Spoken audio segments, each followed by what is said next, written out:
यह उस जमाने की बात है जब हरिपुर नाम के गांव में बीतू नाम का एक युवक अपनी पत्नी छम्मो के साथ रहता था। बीतू का काम सब्जी बेचना था और उसका व्यापार गांव में बहुत अच्छा चलता था। उसी गांव में मीठा नाम का एक और व्यक्ति अपनी पत्नी नसीबो कैंची के साथ रहता था। मीठा आलसी और कामचोर था, कोई काम नहीं करता था और ज्यादातर समय सोता रहता था। एक दिन जब बीतू अपनी सब्जी की दुकान पर बैठा था तो एक ग्राहक आया और बताया कि ठाकुर साहब ने खास हिदायत दी है कि सब्जी हमेशा बीतू से ही ली जाए क्योंकि उसकी सब्जियां ताजा और उम्दा होती हैं। बीतू ने इस पर खुशी जताई और बताया कि वह रोज मंडी से ताजा सब्जियां लाकर बेचता है। ग्राहक ने कहा कि ठाकुर साहब ने पूरे महीने की सब्जियां मंगवाई हैं, जिसमें प्याज, टमाटर और आलू शामिल हैं। बीतू ने वादा किया कि शाम तक सारी सब्जियां ठाकुर साहब के यहां पहुंचा देगा। उधर मीठा अपने घर में सो रहा था। उसकी पत्नी नसीबो आई और उसे जगाया। मीठा गुस्से से उठा और बदतमीजी से जवाब दिया, लेकिन नसीबो ने कहा कि घर में कुछ खाने को नहीं है, जाकर मांस ले आओ। मीठा बोला कि मांस ऐसे मांग रही हो जैसे दहेज में बकरा लाई थी, मेरे पास पैसे नहीं हैं। नसीबो ने ताना दिया कि किस्मत खराब थी जो वो उसके जैसे आदमी के हिस्से में आई।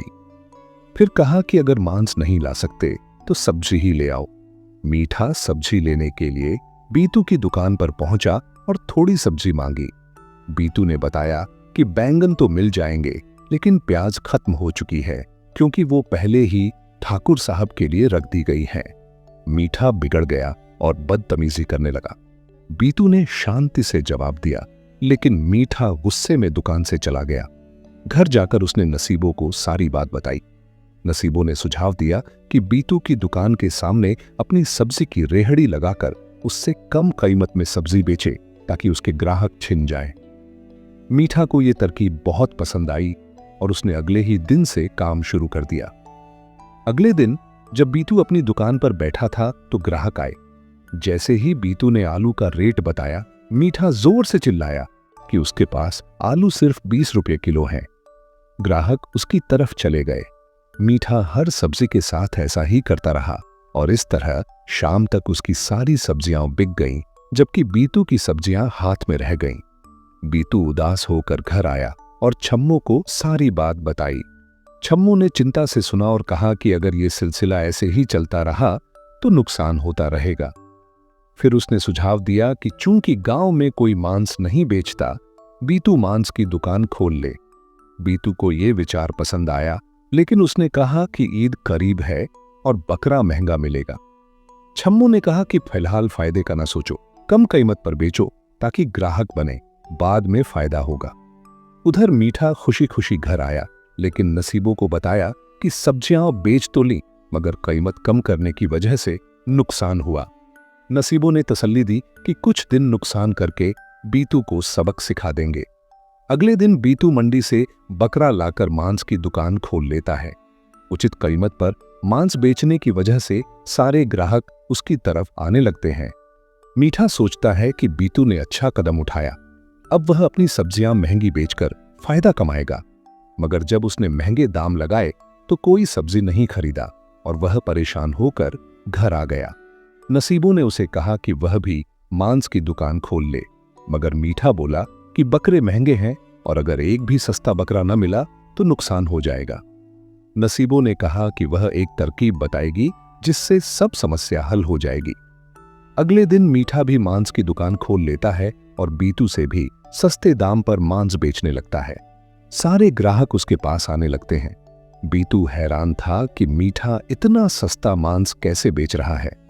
उसी वक्त गांव का मुंशी आता है और कहता है कि ठाकुर साहब ने 20 किलो मांस मंगवाया है। मीठा कहता है कि आज तो नहीं, कल सुबह दे दूंगा। मुंशी जब जाने लगा तो बीतू ने उसे रोककर अपनी परेशानी बताई। उसने कहा कि वह 1000 रुपये किलो पर मांस बेच रहा है, मगर मुनाफा नहीं हो रहा। मीठा 800 रुपये किलो पर कैसे फायदा कमाता है। मुंशी को शक हुआ और दोनों ने फैसला किया कि मीठा का पीछा करेंगे। मीठा मांस बेचकर घर पहुंचता है और नसीबो से कहता है कि कल सुबह मांस देना है, लेकिन बकरा नहीं है। नसीबो कहती है कि लाला सुपारी की झुग्गी के पास एक बकरा बंधा रहता है, उसे रात को चुरा लाएंगे। बीतू और मुंशी यह सब छिपकर सुन रहे होते हैं और फौरन ठाकुर साहब को जाकर बताते हैं। ठाकुर साहब को गुस्सा आता है और वह रात में कुछ गांव वालों के साथ मीठा और नसीबों की ताक में बैठ जाते हैं। जब मीठा और नसीबो बकरा चोरी करने पहुंचते हैं तो वे पकड़े जाते हैं।